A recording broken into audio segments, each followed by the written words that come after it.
सुकेत रियासत की राजधानी पांगना में महामाया पांगना के दुर्ग मंदिर के प्रांगण में हम देख पा रहे हैं कि हमारे पृष्ठभाग में महामाया राजराजेश्वरी पांगना का 6 मंजिला अद्भुत और काष्ठ कला का वैभवपूर्ण मंदिर हमारे सामने। और महामाया पांगना का जो ये मंदिर है, ये संभवतः हिमाचल प्रदेश का सबसे प्राचीन काष्ठ कला का ये मंदिर है, जिस मंदिर का निर्माण मदन सेन के द्वारा 12वीं शताब्दी में किया गया। लगभग 1270 वर्ष पुराना इसका जो वास्तुशिल्प है, और ये मंदिर आज भी वक्त के तफेड़ों को सहन करके खड़ा है। और इसका जो निर्माण है दीवारों का, वो काष्ठकुणी में हुआ है, और थोड़े थोड़े अंतराल के बाद पत्थरों के साथ क्षैतियों को क्षैतिजीय आकार देकर के मंदिर आज भी अडिग रूप से खड़ा हुआ है। महामाया पांगना वीरसेन को सुकेत रियासत का राजा बनाने में इनका ही हाथ रहा है। माता की दैवीय कृपा से डोंगर जाति का सर्वनाश कर माता यहाँ स्थापित हुई, और माता के प्राकट्य के विषय में यहाँ से इसके उत्तरी भाग में ठारो जगह, ये जो ऊपर वाली टेकरी है, ठारो ठिम्बर जिसको कहते हैं, धुरजट की भारभाषा में इसका वर्णन मिलता है।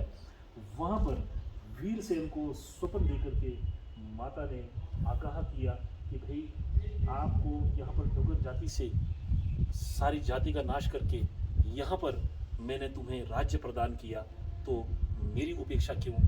तो राजा काफ़ी शर्मिंदा हुआ, और वीरसेन ने यहाँ पर संतान उत्पत्ति के लिए भी चंपक देवी उनकी जो पत्नी थी, वो यहाँ पर लौट करके साष्टांग होकर के वहाँ पहुँची, और माता ने उसको पुत्र रत्न की प्राप्ति दी।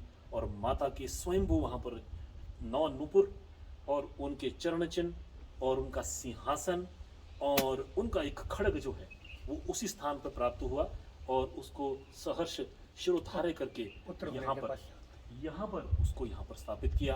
पुत्र होने के पश्चात वीरसेन ने यहाँ पर माता को गर्भगृह में प्रतिष्ठित किया।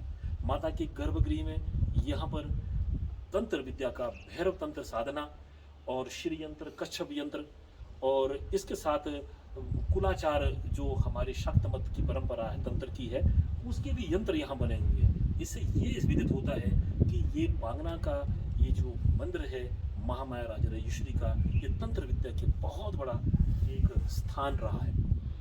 धरातल वर्ग में दाईं तरफ यहाँ पर हत्या माता का मंदिर है, और हत्या माता यहाँ के राजवंश की एक राजकुमारी का ये मंदिर है, और उनका नाम चंपावती उनका रहा है। और ये 17वीं शताब्दी में रामसेन यहाँ के राजा रहे हैं, और उस राज में एक ऐसी विचित्र घटना इसी ही परिसर में घटी कि चंद्रावती उनका नाम था राजकुमारी का। तो चंद्रावती यहाँ पर जो है एक यहाँ के स्थानीय महल में लड़कियों में एक खेल यहाँ पर खेल रही थी, और जिसमें कि पुरुष और महिला वेश में वो खेल खेल रही थी।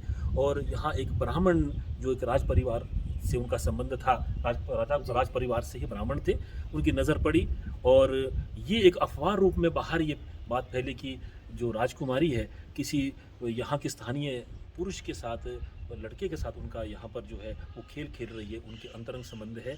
जब के लिए उसको पांगना चंद्रावती का जो किस तरह का यहाँ पर किस तरह से चंद्रावती ने अपना आत्म उत्सर्ग किया और कैसे वो देवी रूप में यहाँ पर स्थापित हुई, इसके विषय में पांगना के हमारे लोक साहित्य के मर्मज्ञ डॉक्टर जगदीश शर्मा जी हमारे साथ हैं। वो बताएंगे कि किस तरह से रामसेन को आत्मग्लानि हुई जब उन्हें ये मालूम हुआ कि उनकी जो पुत्री है वो निर्दोष है, और उसके बाद इस राजधानी को कैसे परिवर्तन यहाँ से लोहारा किया गया, इसके विषय में आप जानकारी देंगे डॉक्टर जगदीश शर्मा। लोकलाज से बचने के लिए राजा रामसेन ने अपनी बेटी को कुछ सेवकों के साथ पांगना स्थानांतरित किया। ये जो स्थान है, ये राजा मदन सेन ने जब यहाँ से राजधानी को स्थानांतरित किया, उससे पूर्व ये रनिवास था। तो राजा मदन सेन को दर्शन हुए थे कि इस स्थान को छोड़ दे, अन्यथा वंश वृद्धि जो है रुक जाएगी। इसका वर्णन भी हिस्ट्री ऑफ पंजाबी स्टेट्स में है। राजा मदन सेन की अगली पीढ़ी में रामसेन जी हुए, रामसेन की बेटी का जिस तरह से डॉक्टर साहब ने बताया कि वो लड़कियों के साथ खेल रही, किसी ने पुरुष प्रधान वस्त्र धारण कर रखे थे। राजपुरोहित ने बताया कि भैया आपकी बेटी के किसी युवक के साथ संबंध है। तो इस करके राजा ने जब यहाँ स्थानांतरित किया तो यहाँ पहुँचने के बाद तो चंद्रावती ने जहर लिया और आत्महत्या कर ली। यहाँ जहर ग्रहण किया और वहाँ राजा को दर्शन दिए तो देवी ने इस तरह से घटना घट गई है। राजा ने राजयोत्सी से बात की, उन्होंने बताया कि यदि ये सत्य होगा तो पांगना जाके पता चलेगा। वो लोग पांगना आ रहे थे, यहाँ जब दरवाज़ा नहीं खुला तो सुबह यहाँ से जो सेवक थे उनमें से एक सेवक सुंदरनगर की तरफ जा, क्योंकि संचार के कोई साधन नहीं थे। तो रास्ते में नीरी नामक स्थान पर राजा भी और वो सेवक भी, जब दोनों इकट्ठे हुए तो सेवक ने बता दिया कि इस तरह से राजकुमारी का कमरा जो है खुल नहीं रहा है। राजा को पहले ही स्वप्न हो चुका था कि इस तरह की कोई घटना घटी है, उसकी पुष्टि हो गई। जब यहाँ पहुँचे तो रात का समय था, अर्ध चेतना अवस्था में देवी फिर प्रकट हुई कि मैं निर्दोष हूँ, यानी राजकुमारी स्वप्न में प्रकट हुई देवी रूप में। मुझे 6 महीने तक इस स्थान पे मेरे आंगन में ही दफना देना। यदि मैं अपवित्र हुई तो मेरी देह 6 महीने बाद जो है गल सड़ गई होगी, यदि पवित्र हुई तो मेरी देह जो है उसी अवस्था में होगी जिस अवस्था में आप उसे देखेंगे। तो सचमुच 6 महीने तक इस स्थान पे चंद्रावती को दबाया गया। 6 महीने के बाद जब निकाला तो उसकी देह जो थी वो उसी रूप में थी। और उसके पश्चात पांगना के इस मंदिर की दाईं दिशा में 2 नदियों का संगम, यानी शिकारी देवी की चरणगंगा यानी पांगना खड्ड और खलेडी खड्ड के मध्य में एक स्थान है। उस स्थान पे उसका अंतिम संस्कार हुआ। उस स्थान पर उसके अंतिम संस्कार से उस जगह का नाम भी चंद्रा पड़ा, यानी चंद्रावती के नाम से चंद्रपुर, फिर वो चंद्रा नाम से वो स्थान जाना गया। और राजा रामसेन ने चंद्रावती की स्मृति को बनाए रखने के लिए, क्योंकि वो देवी भक्त थी, शिव और पार्वती की भक्त थी, शिव और पार्वती की मूर्ति की वहाँ पे स्थापना की। पांगना जो सुगीत रियासत की आधी राजधानी रही है और यहीं से ही वीरसेन ने राजसी व्यवस्था की शुरुआत की है।